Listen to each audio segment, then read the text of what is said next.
C'est-à-dire que tu pourrais me demander à quoi bon essayer de reproduire ce que font les bons candidats si moi je ne suis pas fort en mathématiques. Finalement ça va juste être du vernis et ils vont bien voir que en dessous, en mathématiques, j'ai vraiment pas le niveau. Eh ben en fait c'est pas du tout le cas. Sois le bienvenu. On se retrouve aujourd'hui pour parler de la question comment faire bonne impression. Ici je parle d'écrits de mathématiques, je parle d'oraux de mathématiques, je parle de devoirs surveillés, de colle, comment faire bonne impression. La première chose que je voudrais te dire, c'est que c'est une question qui est cruciale et potentiellement discriminante en vue d'un concours.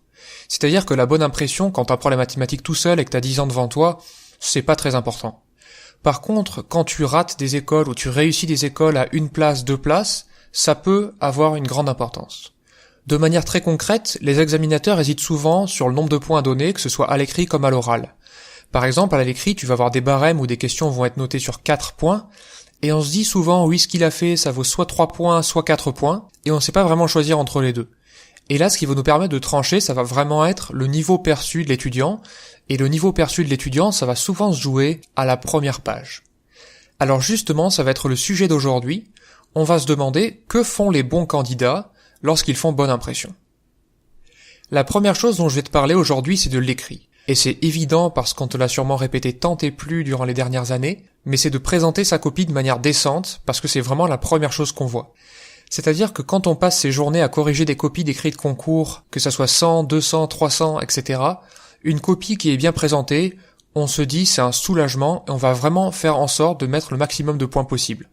En fait, ce phénomène-là, il va plutôt se traduire par la négative, c'est-à-dire que chez quelqu'un qui présente sa copie extrêmement mal, les arguments essentiels n'en vont pas vraiment rejaillir dans la présentation de la page, et l'examinateur va peut-être en avoir marre de chercher sur toute une page de calcul sans connecteur logique où sont les arguments essentiels. Donc, premier point, c'est de présenter sa copie de manière décente. La deuxième chose, et là c'est le point le plus compliqué à obtenir, c'est de rédiger les premières questions de manière optimale. C'est-à-dire ni trop scolaire, ni trop rapide. Alors je vais te donner un exemple très concret, par exemple, c'est quand tu vas calculer les éléments propres d'une matrice, quand tu vas calculer les vecteurs propres, valeurs propres, sous-espaces propres, etc. Si tu es en première année, dis-toi que je suis en train de te parler ici de calcul de rang, ou d'inversibilité de matrice, ou calcul de noyau d'une application linéaire, si tu veux. Quand on commence à faire ça, que ce soit en première année ou en deuxième année, on passe énormément de temps. On calcule proprement je sais pas combien de noyaux d'application linéaire, ça prend vraiment très longtemps et ça peut prendre une double page si tu fais ça correctement. Donc ça serait une rédaction maximale, si je fais référence à l'émission précédente. Et en général, l'examinateur va se dire ok, c'est quelqu'un qui fait les maths très proprement, mais probablement qu'il est pas très fort parce que sinon il aurait cherché à gagner du temps afin d'être en mesure de réaliser des questions plus compliquées avec le temps qu'il aura économisé. Ces questions-là, il faut pas les rédiger non plus de manière trop rapide.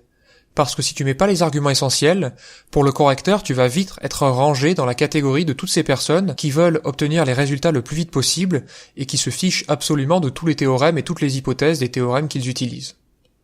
Donc on en revient encore une fois à cette question de rédaction optimale.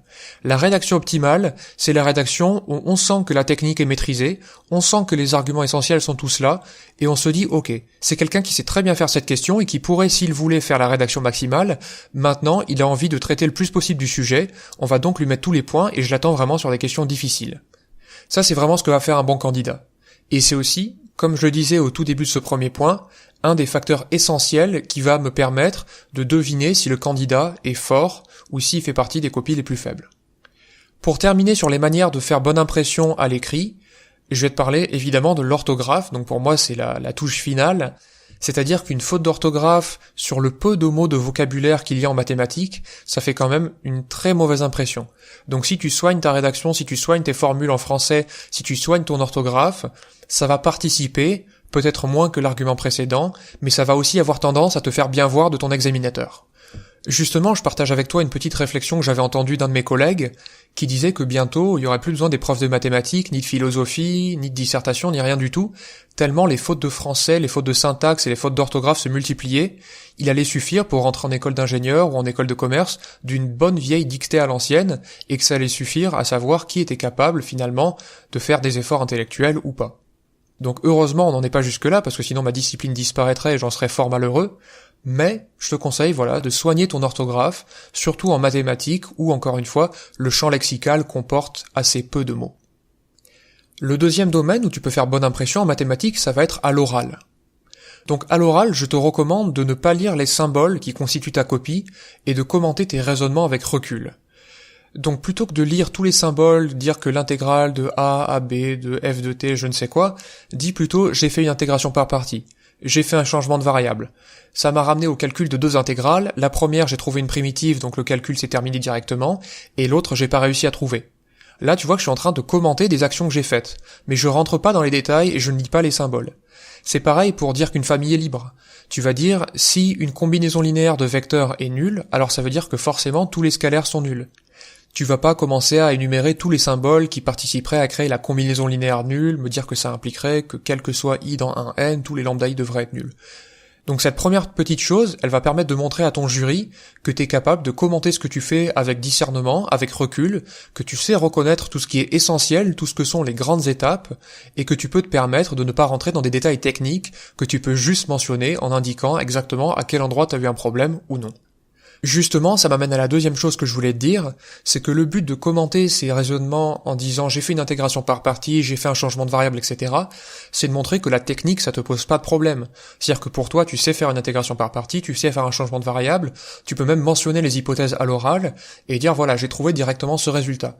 Donc tu vas pousser en fait comme ça le jury soit à ne pas te demander les détails des calculs, ce qui peut être un avantage pour toi si tu as trouvé les bons résultats et si t'es allé un peu vite, soit à te demander le détail d'un calcul, auquel cas où c'est du temps que tu vas passer à te montrer sous ton meilleur jour, puisque tu vas probablement avoir réussi le calcul en question.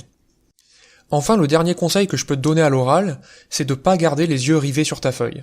Et ça rejoint exactement les deux premiers points, c'est-à-dire que pour ne pas garder les yeux rivés sur sa feuille, il faut avoir un peu de recul sur ce qu'on fait, et il faut par exemple avoir l'habitude de résumer des exercices, l'habitude de résumer des problèmes, l'habitude d'identifier un peu quel est le but de chaque question qu'on pose dans un problème.